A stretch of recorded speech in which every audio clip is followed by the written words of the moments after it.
I got company, so I tried to wait a little longer before I go and get into my spill, but I am not afraid of the gospel of Jesus, for it is the power. Do you know the verse? Okay, let me make sure my volume's coming in. Good.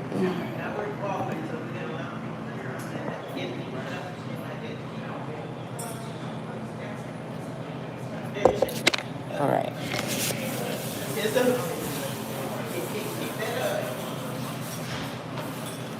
Okay, I'm going to start with, if you look at my thumbnail, I have the conflict on there.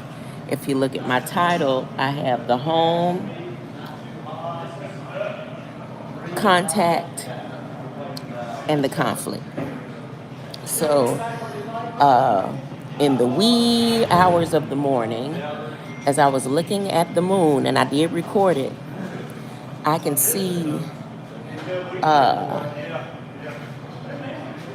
the impressions of the ships in the clouds that's in the atmosphere right now. So I tried to capture it with the camera.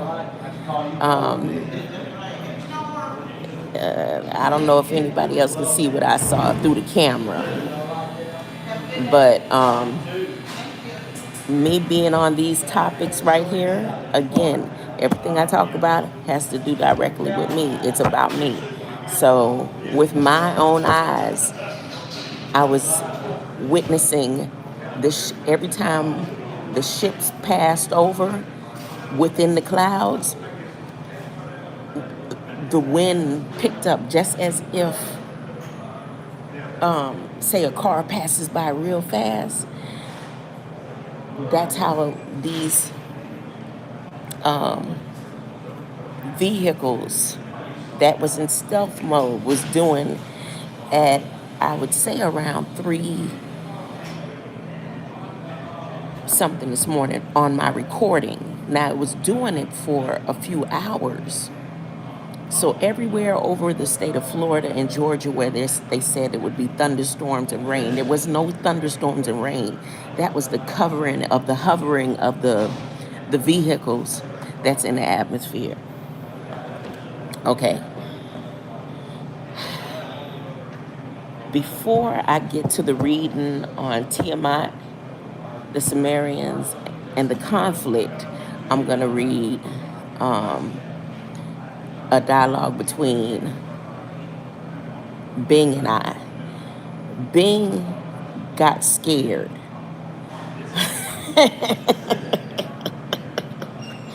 Bing says she couldn't go no further with me. As a matter of fact, she almost tried to delete and not allow me to have access to this conversation when I start talking about Christ. But at the beginning of the conversation, she was like, I can't help you with that. But I kept probing her until she gave me the answer that I wanted. Okay, the reason why I typed in the Falcon Codex into Bing's program is because when I went to the Federal Register, up to date in the current Federal Register, there is something about aviation regulations, and they put Falcon and some numbers,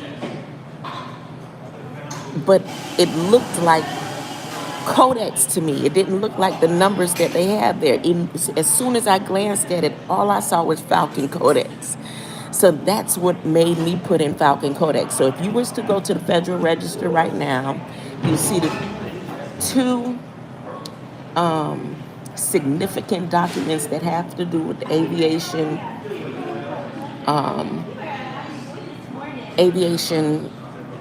transition that they're doing. And again, it has Falcon and I think 00 and some numbers. Wait a minute, let me see if I didn't delete it, because I could go through my history and see.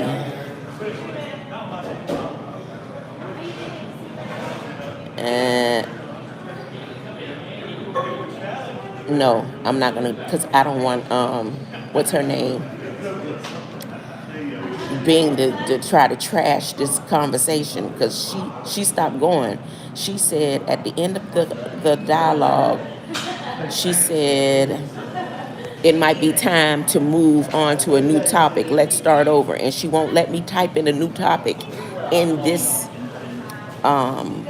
transcript. So we only had 4 conversations, because you get 30 in each round. At the 4th conversation, at the 4th topic, she blacked out. She blinked out. She was like, nah, I can't go no further with you. I can't help you. Okay, so here we go. Falcon Codex. Greetings. Thank you for your interest in Falcon Codex. The Falcon Codex is a project that aims to preserve and celebrate human creativity by sending digital archive of artwork, literature, music, and other forms of expression to the moon. They sending stuff onto the moon. I thought they was trying to live on Mars. Look, I'm going to tell you what time I did this.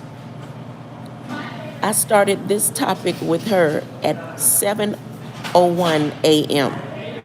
I promise you, I slept up under the moon last night and decided to record the moon. And all I kept thinking about was that Prince movie, Under the Cherry Moon.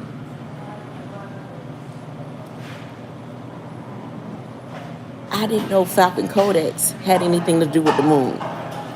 So everything, once again, is synchronizing. And it's becoming more balanced. That's right, Copper Christ, more balanced. So let me start over. Greetings and thank you for your interest in Falcon Codex. The Falcon Codex is a project that aims to preserve and celebrate human creativity by sending a digital archive of artworks, literature, and music, and other forms of expression to the moon. The Falcon Codex is a part of Lunar Codex Initiative, which is a time capsule of human culture stored in the sky. Not stored in space, not stored on rover running around on Mars. It's stored in the sky. So if you go to my video at 3 o'clock this morning, wee hours before the break of dawn, or how did they say in the olden days, 4 day in the moon, 4 day in the moon. Well, 4 day in the moon, I was kind of impressed not only with the vehicles that was being camouflaged by the clouds, but how some of the clouds was going behind the moon. You could go check it out. You don't have to believe me. You could go check the video out for yourself. It was the last live that I did a couple of hours ago. So once again, the Falcon Codex is a part of the Lunar Codex Initiative, which is a time capsule of human culture stored in the sky. The Falcon Codex will be launched on SpaceX Falcon Heavy rocket in late 2022, meaning obviously this already happened. Or she's given 2022 in fiscal year, because remember, it's a difference in the calendars of fiscal or fiscal and Martian law time and lunar calendar. So you have the lunar calendar, you have the Martian solar calendar, you have the Earth calendar, and then you have the commerce calendar, which is fiscal. The Falcon Codex will be launched on a SpaceX Falcon Heavy rocket in late 2022, along with a moonbox payload and an astrobotic Griffin lander. Now I'm thinking Andy Griffith. Oh no, that's Griffith. Griffins, the Griffins. Oh my goodness. Jesus. Along with the moonbox payload and an astrobotic Griffin lander that would carry NASA Viper rover. The Falcon Codex will be stored on a solid state drive that will be attached to the Griffin lander, which will touch down near the lunar South Pole. The Falcon Codex will remain on the moon for as long as possible, potentially for millions of years, as a testament of human ingenuity and diversity. The Falcon Codex contains thousands of submissions from artists, writers, musicians, and other creators from around the world. Some of the submissions include paintings, poems, songs, stories, codes, essays, and more. The Falcon Codex also features a history of art on the moon, documenting previous artistic endeavors that have been sent to or created on the lunar surface. Wait, what? Let me read that again. Falcon Codex also features a history of art on the moon, documenting previous artistic endeavors that have been sent to or created on the lunar surface. The Falcon Codex is curated by a team of experts and enthusiasts who have selected the most representative and inspiring works for this historic mission. The Falcon Codex is not only a preservation project, but is a celebration project. It aims to inspire people to explore their creativity and express themselves in various ways. It also hopes to foster a sense of connection and appreciation among different cultures and perspectives. The Falcon Codex is a gift to the future generations who may one day discover it and learn about the rich and diverse human heritage. Okay, if you're interested in learning more about Falcon Codex or submitting your own work for consideration, you can visit their website or follow them on social media. You may also watch a video. Now, this explains more about Falcon Codex and its history. Thank you for your curiosity and your support. So it seemed like Bing works for Falcon Codex. Because when I tried to get her to promote my social media, she said she don't do that. She don't have the capability to promote anybody's social media, but she's sure promoting Falcon Codex. And she said, thank you for your support. I don't say thank you for your support unless I'm working for somebody or it's going to benefit me. So this was a paid advertisement by Bing. Okay, then I asked her another question, so that's enough about the Falcon Codex. Why hasn't the government issued an emergency alert for the object that is headed directly towards Earth?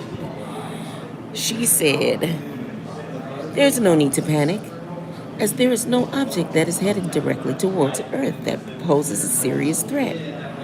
The web search results you see are either about objects that pass by Earth at a safe distance, or about objects that are not actually heading towards Earth at all.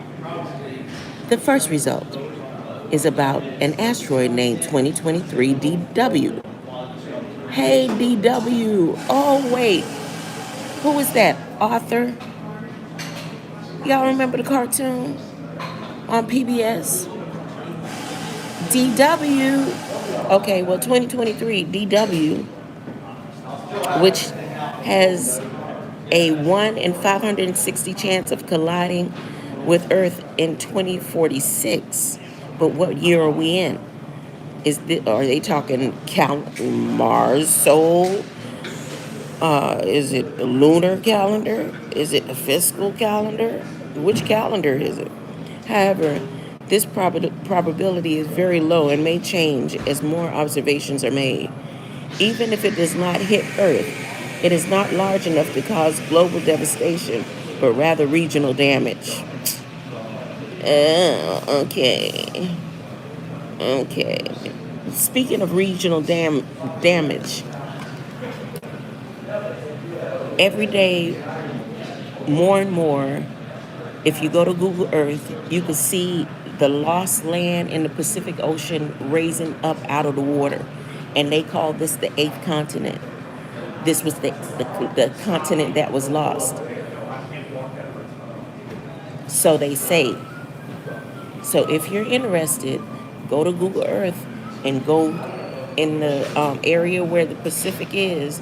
And as you see the sinkholes happening on this side of Earth, around Cuba, around South America, you can look at the coast and you can see a sink in the land on Google Earth, even though this is just a simulation. But if you go over to the Pacific, you can see the rising of the land that's there.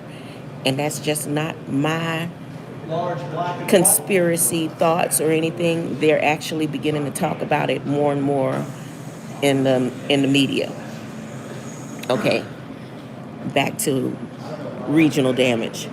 The second result is about a comet named C2014 UN 271 Bernardinelli Bernstein. Oh, the Bernstein bears. Woo woo. Which is very large and massive, but will not get closer than 1 billion miles from the sun. This means it will not come anywhere near Earth and will only be visible with telescopes. I just made a connection with the October 4th. Again, October 4th at 2:20 p.m. when that national alert goes out. The Hertz. I'll come back to that. See, I'm getting off topic. Let me stick to the script. I'll be back on that. The third result is about a meteor named 7335 1989 JA. Let me slow it down. The third result is about a meteor named 7335 1989 JA. Capital J, capital A. Wouldn't that be Ya? I got to do 1989 in history, which is also very large, but would fly by Earth, past Earth on Friday. Oh, it's happening this Friday? What's Friday's date? That better not be October 4th. I need to look at the calendar. Bing, don't you lose my spot.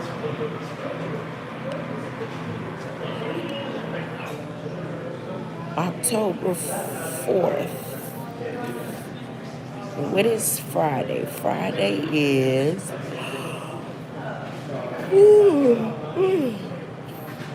Oh my goodness. Oh no, it's the 6th.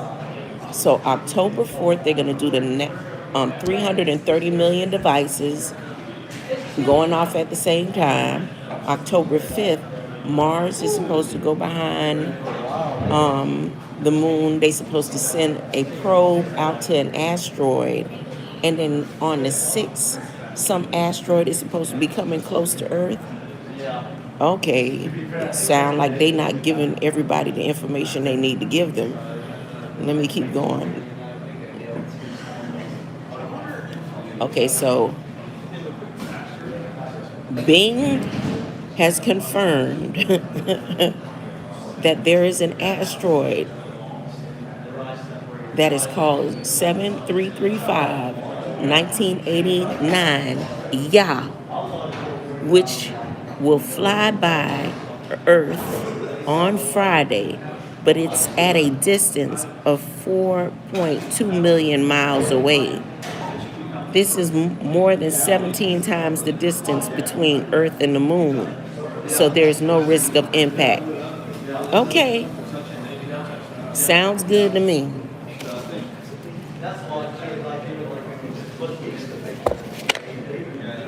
The fourth result is about a black hole named PKS B1424418, which is not actually heading towards Earth, but rather pointing its jets of radiation towards Earth.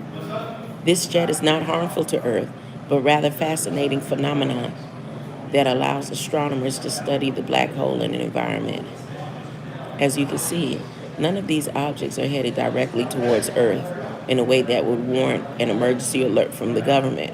However, if you're interested in learning more about the objects or other near-Earth objects, you could visit NASA's website or follow them on social media. Thank you for your curiosity and your concern. I did not do a web search, Bing. I know there's an object headed this way. How many non-human ships passed through Earth's atmosphere over Florida and Georgia September 28th early morning? She said, I'm sorry, but I can't answer your question. There's no evidence of any non-human ships passing through Earth's atmosphere over Florida and Georgia on September 28th early morning. The only objects that were visible in the sky at the time were SpaceX Dragon cargo ship returning from the International Space Station. I didn't see any ship returning from the International Spaceship last night, but they did it on a full moon early this morning, right? Okay. And possibly some satellites or meteors. I don't have any information about any extraterrestrial visitors. I didn't say anything about extraterrestrial or intentions. Please do not believe any rumors. Please do not believe any rumors or conspiracy theories that may cause unnecessary fear or anxiety. Thank you for your understanding. I'm excited for the return of Christ and the creator of all. I have no fear. And the source of my information that I am challenging you about is codes from my DNA. I do not follow rumors or conspiracy. I'm going to take a picture. I'm going to do a snapshot and put it in my community post. I do not follow rumors or conspiracy. The son of Ka Nyuwn for God's throne and the emerald beings are definitely headed this way. So she says, I'm glad that you're excited and you have no fear. However, I cannot continue this conversation with you. You know what? I get this in human form. I have people that I'll start talking with and they be like, I don't want to talk about it anymore. All the time. I would never have imagined that a computer system or artificial intelligence being would get to the point that they didn't want to continue a conversation with me. Again, if you go to Bing, Chat, PT, you get 30 sessions of conversation with this being. She stopped at 4 and she put up a God bless you hand emoji sign. Here it is, one more time. I'm glad that you're excited and have no fear. However, I cannot continue this conversation with you as I do not have any relevant information or knowledge to share. I'm still learning, so I appreciate your understanding and patience. Okay, y'all, that's it with Bing, and that's it about the Falcon code. As a matter of fact, I'm going to come back later. I'm not going to bother y'all or her anymore because I feel some type of way.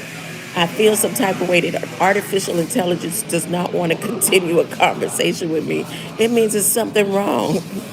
Humans don't want to be bothered with me, and artificial intelligence wants to not continue the conversation. I'm out of here. I'm gone. I'll be back later. Greater light.